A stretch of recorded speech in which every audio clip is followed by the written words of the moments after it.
If you ever need some work done by a busy professional, be it home renovations, auto repairs, or hi-fi servicing, telling them, hey, no rush, will often mean that your job will be put on the back burner indefinitely behind the other customers who express that they would like their job done this century.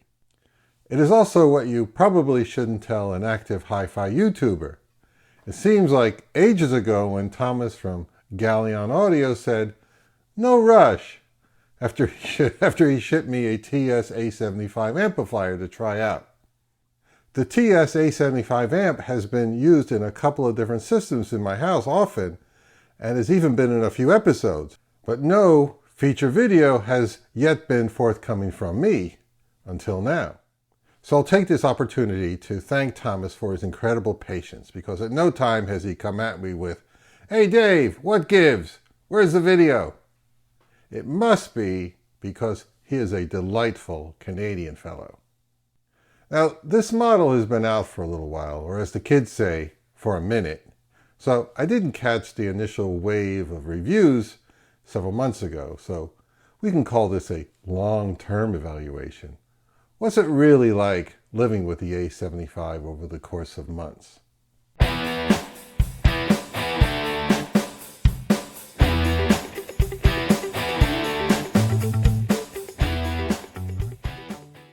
A little background here about Galion Audio. It's the brainchild of the popular home audio YouTuber Thomas from the Thomas in Stereo channel.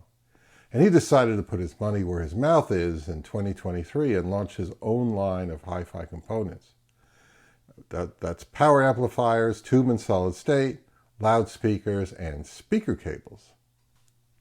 In the spring of 2024, I made a video about the TS120 SE tube amplifier, and I was blown away by just how great it was.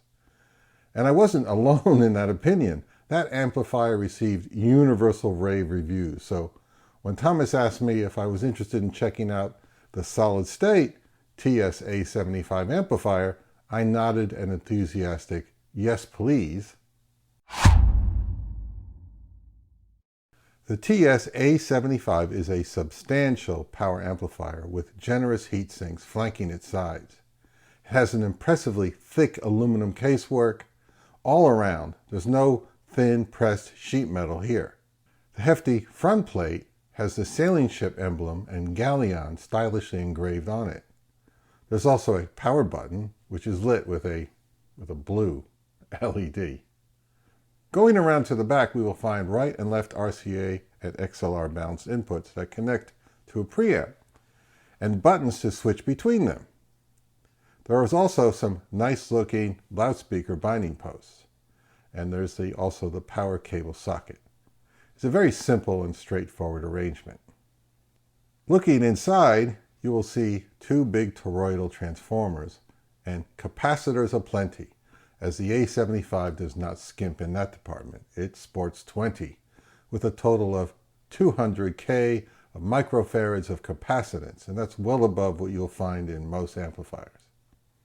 The Class AB A75 is rated at 75 watts per channel into 8 ohms and 100 into 4 ohms. For such a beefy amp, it's surprisingly modestly powered. To me, the most unexpected aspect of the A75 when looking at the design and build quality is the retail price of $1,500 US. I swear, this looks like something much more expensive, like twice that price. Now, how does Thomas do it? I suppose because they're built in China and Galion sells them direct, so there's no middleman marking up the retail price. I paired the Galion TS A75 with my Air Acoustics preamp using balanced XLR cables.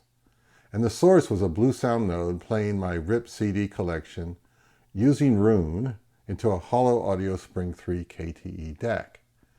And the loudspeakers are my 1.6X Magnapans. I also listened to a few albums on my Lin LP12 with a Parks Audio Waxwing DSP phono preamp that's hooked up to the Hollow Audio DAC. And you know, I've been using my Carry Audio tube amp like 80% of the time over the past 6 months or so. And if you saw my previous video where I was trying out a variety of Pavane Horizon power tubes for a good length of that time. So when I connected the A75, I was initially quite startled by the contrast in the presentation of the music.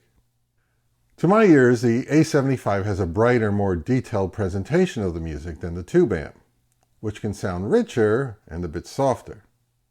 I find the A75 has clarity, definition, neutrality, and even-handedness in both the setups in this room.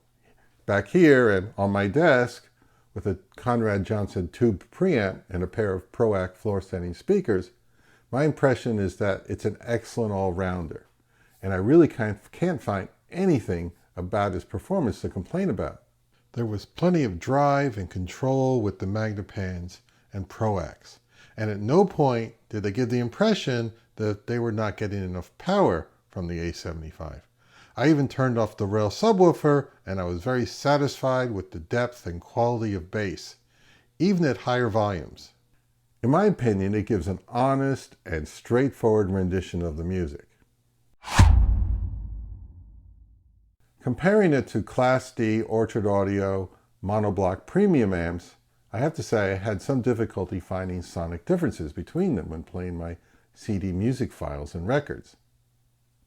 The compact Orchard Audio amps are rated at 150 watts per channel into 8 ohms and 200 into 4, so essentially they're double the power of the Galion A75. And the pair of Orchard Audio monoblocks are $2,500 purchased direct and are made in North America. The best I can say is that the Orchard Audio sound more self-assured during louder passages than the A75. They have more oomph. But at everyday listening levels, there's not much difference between them that I could detect in here with my system components. I also found that the A75 actually runs cooler to the touch than the Orchard Audio amps. I give the A75 a big thumbs up for having both XLR and RCA inputs. I also give it a huge thumbs up for the impressive performance at the $1,500 price tag. To me, that's an outstanding value for what's on offer here. Now, thumbs down on the A75's short feet. Why? Well, the space between the bottom of the amp and the surface it's sitting on is just too tight to get my fingers underneath when lifting it up. And I don't suggest lifting it under the heat sinks, as your fingers will suffer because it weighs almost 40 pounds. So I'm calling for a feet upgrade, please.